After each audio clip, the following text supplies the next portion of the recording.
Dan, ek het 'n voeltjie hoor fluit van 'n nuwe liedjie van jou wat die 30ste Oktober uitkom, Volksgrond. Vertel Ja, vir ons 'n bietjie van dit. jy, jy het nogal diep gaan krap hoor.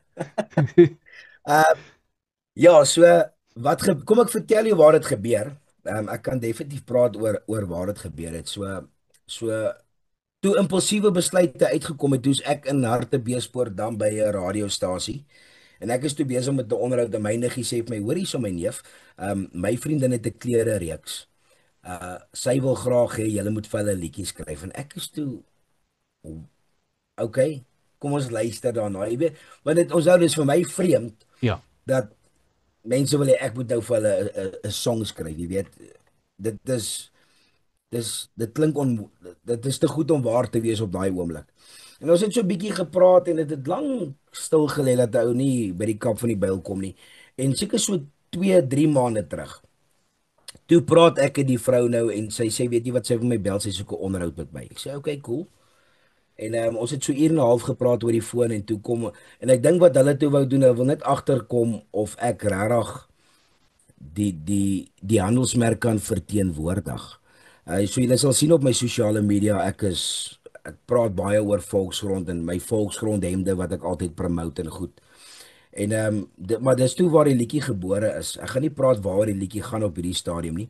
Maar hulle het my toe genader en die liedjie geskryf en die goed en ja.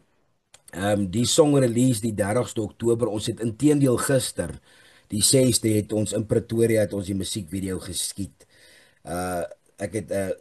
Ek kan definitief vir die mense sê met trots wie my musiekvideo skiet. Dis Gerdwan Kemp. Hy doen al die groot manne se musiekvideo. Ja.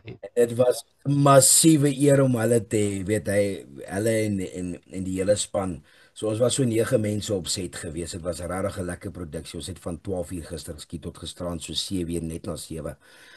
En ja, die liedjie release die 30ste Oktober, so die mense kan definitief op al my sosiale media pages gaan bietjie kyk. Jy weet daar op my TikTok is daar so video's wat ek nou doen met promosie waar die liedjie so saggies in die agtergrond, hoe sê hulle die tong so 'n bietjie prikkel.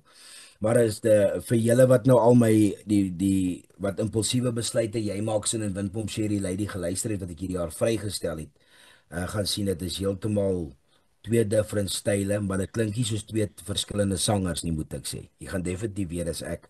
Maar dis in hierdie liedjie waar ek daai wat ek jou nou gesê het, waar ek myself vind in die musiekbedryf is daai rock vibe. Dis hier waar ek myself regtig vind, waar ek kan voel my vocals shine, ek shine as 'n persoon